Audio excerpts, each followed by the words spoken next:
Prezados irmãos e prezadas irmãs, estamos diante de mais um estudo da Escola Bíblica Dominical da Igreja Evangélica Congregacional do Lago do Tanque. E hoje nós estaremos continuidade ao nosso estudo do livro de João. E hoje falaremos sobre o capítulo 17, versículo por versículo. Então, antes de nós darmos início ao nosso estudo, vamos dirigir a Deus em oração, pedindo a sua bênção para este momento. Senhor Deus e Pai, louvado, glorificado e exaltado seja o teu santo e poderoso nome, porque tu és digno de todo louvor, toda honra, toda glória e toda adoração. Obrigado pelas nossas vidas, obrigado pela minha vida, Senhor, obrigado por todos aqueles que vão assistir através das redes sociais esse estudo, Pai. Que o Senhor possa estar abençoando a cada vida, a cada família, Pai. E que o Senhor possa, através do seu Santo Espírito, fazer-nos compreender aquilo que Tu queres nos revelar através da Tua Palavra. Seja conosco e nos abençoe neste momento. É que eu te peço, te agradeço, em nome do Senhor Jesus. Amém. Então, irmãos, vamos dar início ao nosso estudo, de João 17, onde tem o título Jesus ora por si mesmo, E tendo dito estas coisas, Jesus levantou os olhos aos céus e disse: Pai, é chegada a hora, glorifica teu Filho, para que também o teu Filho te glorifique a ti. Então ele fala, dizendo que é chegada a hora, conforme o versículo 1, o que acontece? Ao longo de todo o Evangelho de João, Jesus se refere à cruz como sendo sua hora, conforme lá João 2, 4, 7, João 30, e conforme João 8 também, versículo 20, e a hora da sua morte havia chegado. Glorifica teu Filho, assim falou Jesus. Jesus estava pedindo ao Pai que sua missão se fizesse conhecida ao mundo por meio da cruz. Foram dois os motivos que levaram a fazer esse pedido. Primeiro, para que também o Filho te glorifique a ti. Na cruz, Jesus revelaria ao Pai e ao mundo, ou seja, o amor e a justiça dele. E segundo, para que por meio da morte do teu Filho na cruz, Deus concedesse o perdão de pecados e a vida eterna a todos que crescem, quer dizer, todos que aceitaram Jesus como Senhor e Salvador. No versículo diz que pois lhe teste autoridade sobre toda a carne, para que dê a vida eterna e todos que lhe deste. Já no versículo 3, o que Jesus diz? Ora, a vida eterna é esta, que conheço a ti, o único Deus verdadeiro, e a Jesus Cristo a quem enviaste. Então, ele falou que conhecessem a ti. E a vida eterna está conhecermos a cada vez mais o único Deus verdadeiro, que não os falsos deuses. Então, era isso que Jesus estava falando ali naquele momento. Já no versículo 4, Jesus diz em suas palavras: Eu te glorificarei na terra, concluindo a obra que me deste para fazer. Então, quer dizer, quando Jesus tornou o Pai conhecido de todos ao completar a obra que lhe tinha dado. Glorifica-me, ó Pai, ele falando ao Pai. Jesus pediu ao Pai que lhe desse novamente a glória que nele tinha no céu antes de deixá-lo. Isso está lá também em Filipenses 2,6. Essa é outra prova da divindade e da pré-existência de Cristo, conforme João 1,14. Já no versículo 6 e 8, Jesus ora pelos seus discípulos. Ali ele diz: manifestei o teu nome aos homens, que me deste do mundo. Eram teus e os deste a mim, e eles guardaram a tua palavra. Agora sabe que tudo que me deste provém de ti, pois lhe dei a palavra que tu me deste. Eles as receberam. Verdadeiramente conheceram que saí de ti e creram que me enviaste. Isso está lá no versículo 6 ao versículo 8. Então, ou seja, os apóstolos, aqueles que Jesus preparou para serem coluna da igreja e que teria início no Pentecoste. Jesus orou por aqueles que eles deixaria na terra para cumprir sua missão, quer dizer, os apóstolos, né? Já no versículo 9 e 10 desse capítulo 17, tem: eu rogo por eles, Jesus falando, não rogo pelo mundo, mas por aqueles que me deste, pois são teus. Entendeu? E tudo que tenho é teu, e tudo o que tens é meu, e nele sou glorificado. Isso está lá no versículo 9 e 10. A expressão não rogo pelo mundo revela que Jesus estava orando apenas pelos cristãos daquela época. Eu é teu futuro, né? Conforme João 17, 20 e Lucas 23, 34. Por aqueles que me deste, né? Jesus falando. O apóstolo Paulo demonstra ter a mesma prioridade, lá em Colossenses 1, 4 e 9.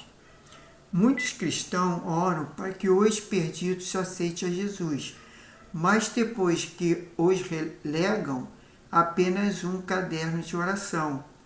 O momento em que Jesus e os discípulos começaram a orar mais intensamente é o mesmo que temos a tendência de parar.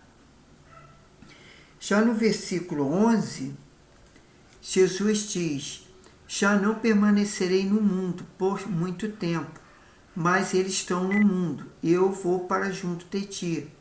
Isso Jesus falando ao Pai. E diz: Pai Santo, guarda-me hoje em teu nome, o nome que me deste, para que sejam um, assim como nós. Né? Então, isso aí está lá no versículo 11. Né? Esse versículo revela a preocupação que Jesus teve com seus discípulos antes de partir. Ele ia para o Pai, mas eles não poderiam ir. Jesus então pede ao Pai que guarde os discípulos em nome do Pai. Pede que os guardasse a fim de que permanecessem fiéis à revelação de Deus dada por ele próprio, Jesus, né? Enquanto esteve com ele. Os discípulos teriam um novo relacionamento com o Pai e o Filho do futuro, por contato do ministério do Espírito Santo. Já no versículo 12, estando eu com eles no mundo, guardei-os no nome que me deste. Nenhum deles os perdeu, senão o filho da perdição, para que cumprisse a Escritura. Jesus ali no versículo 12, Jesus protege os discípulos durante seu ministério terreno, conforme João 18, 9. Judas, o filho da perdição, é citado à parte dos apóstolos. Ele nunca fez parte do grupo dado a Cristo, conforme João 18, 8 e 9. Ele nunca realmente se tornou um daqueles que creram, conforme lá João 6, 64 a 71.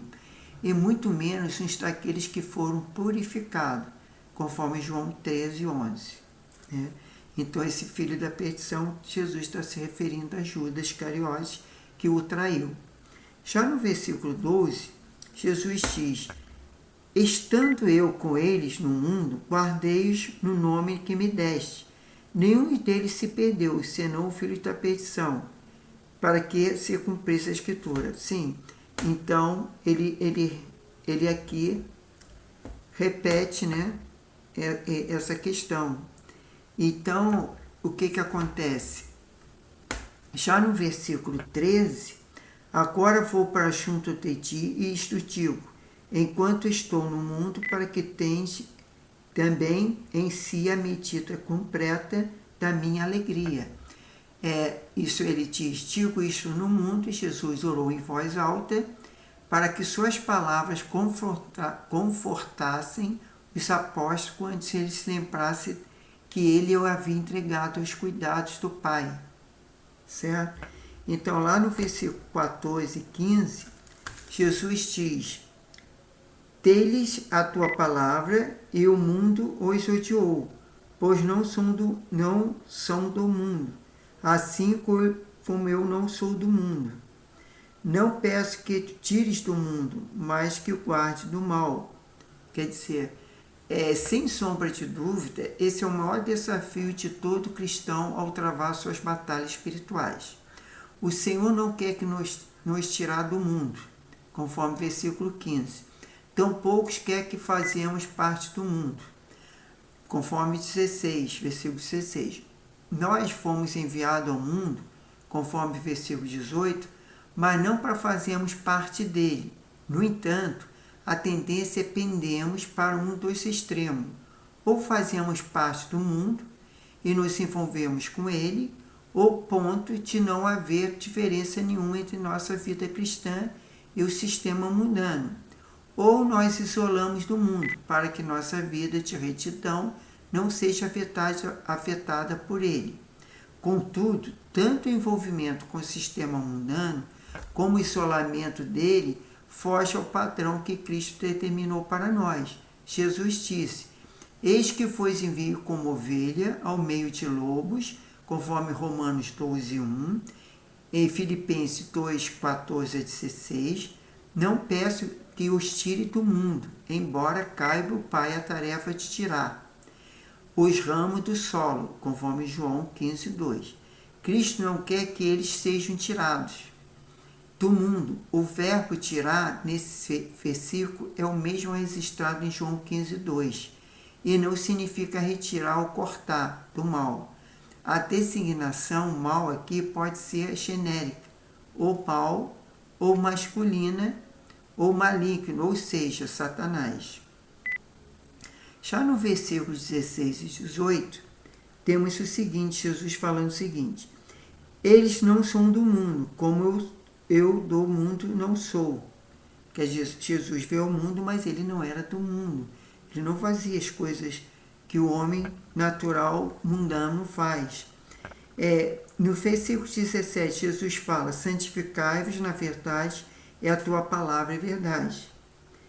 Assim, no 18, assim como me enviaste ao mundo, também eu os enviei ao mundo.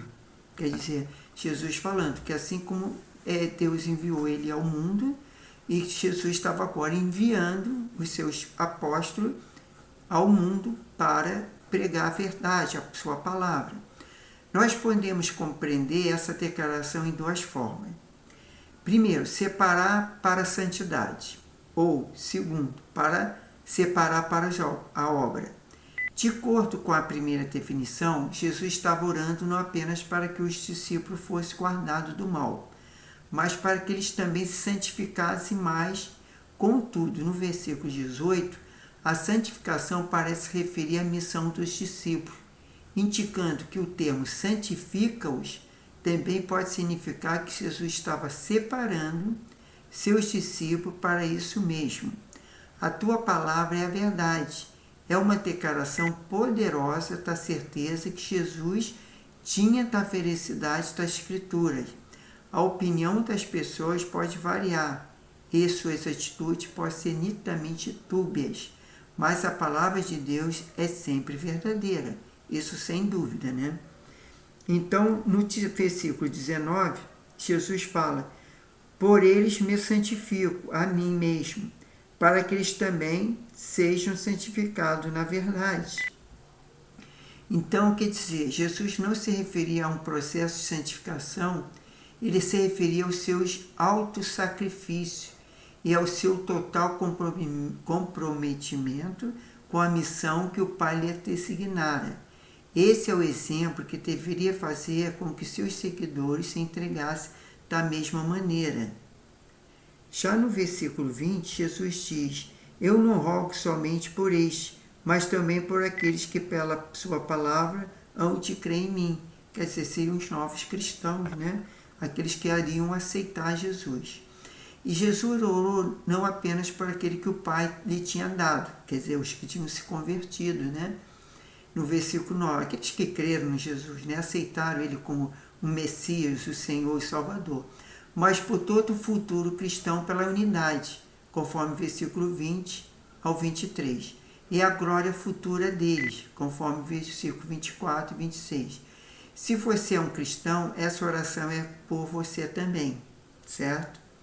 Então, já no versículo 21, Jesus diz: para que todos sejam um, como tu, ó Pai, o és em mim, e eu em ti, que eles também sejam em nós, para que o mundo creia que tu me enviaste. Né? Então, lá no versículo 21, o verbo ser, no presente do indicativo, mostra que Jesus orou pela unidade que haveria por meio da santificação dos cristãos, e era exatamente isso que Jesus estava dizendo em João 13, capítulo 13, versículo 34 a 35. Seus servos tinham que amar uns aos outros, para que o mundo visse como o amor de Deus é verdadeiro. A relação de amor entre cristãos é o maior testemunho de Jesus Cristo. Quer dizer, então até hoje a gente tem que ter esse amor e mostrar que esse amor é verdadeiro, esse amor de Deus para conosco. E assim vamos conquistar outras pessoas, se nós de fato amarmos os nossos próximos. Né? E aquelas pessoas, muitas vezes, que não creem em Jesus, né? Então a gente tem que mostrar toda forma de amor possível, para que eles venham crer que Deus é amor e é a verdade. Já no versículo 22, diz: Jesus disse: eu lhe dei a glória que tu me deste, para que sejam um como nós somos um. Então, a revelação de Jesus Cristo por meio dos discípulos é o caminho para a unidade.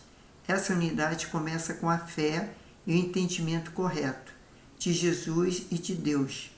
Pai, ou seja, a sua doutrina. Não obstante, a fé correta tem que dar frutos. É uma vida que expressa o amor de Deus e gera unidade entre todos os cristãos. Já no versículo 23, Jesus diz: eu neles e tu em mim, para que seja perfeito em unidade, e para que o mundo conheça que tu me enviaste, e que o amaste como também amaste a mim. Então, o Pai e o Filho existindo como só, e o Filho existindo do mesmo modo na igreja, também é o meio de se chegar à unidade, à maior expressão do amor de Deus, conforme João 3,35 e Romanos, capítulo 8, versículo 17. Já no versículo 24, Jesus fala: Pai, quero que onde que eu estiver esteja também comigo, aquele que me deste, para que vejam a minha glória e a glória que me deste, porque me amaste antes da criação do mundo. Quer dizer, isso é uma prova que Jesus, antes de criar o mundo, né, Jesus já existia, ele estava com o Pai. Então, lá no versículo, eles estejam comigo, é uma oração para que os cristãos sejam glorificados no futuro. Para que vejam a minha glória, os apóstolos viram a glória de Jesus em suas palavras e em suas obras, conforme o versículo 22. Jesus orou para que todos os cristãos vissem sua glória e manifestada na plena revelação da sua divindade. Já no versículo 25 e 26, que é os últimos versículos deste capítulo, Jesus fala: Pai justo, o mundo não te conheceu, mas eu te conheci. Este conheceram que tu me enviaste. Já no 26, eu lhe dei a conhecer o teu nome. Eu continuarei dar-lhe a conhecer o teu nome, para que o amor com que me amaste esteja neles e eu nele esteja. Quer dizer, Jesus concluiu a sua oração resumindo vários temas importantes. Primeiro, conhecer o Deus justo, santo, né? Segundo, sua origem divina. Terceiro, a revelação do nome do Pai. Quarta, a unidade do amor mútuo entre o Pai, o Filho e os cristãos. Então é interessante que nesse capítulo praticamente narrado, só ali no comecinho do capítulo 1, que tem ali no capítulo dito estas coisas, Jesus levantou os olhos ao céu e disse.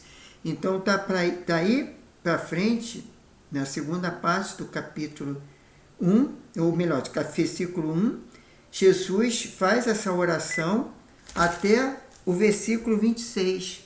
É uma oração de Jesus pedindo sempre que Deus, conforme amou a Jesus, que amasse a nós cristãos.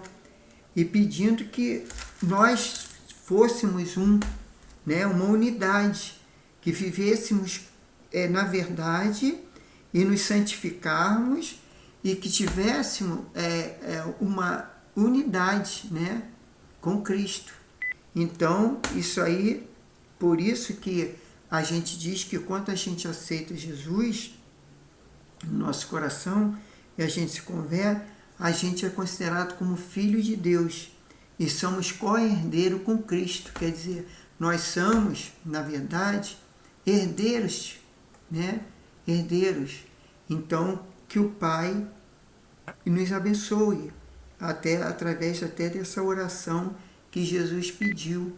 E o Pai tem nos abençoado, porque a gente tem sentido esse amor de Deus para conosco, esse amor de Jesus também, que hoje vive, né, à destra de Deus, nos céus, e tem orado por nós.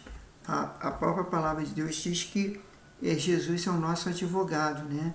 É o que nos intercede ali por nós, entendeu? E nos orienta, né, através do seu Santo Espírito, onde o seu Santo Espírito que nos convence, né, da justiça, do juízo do pecado, e que nos abençoa a cada dia.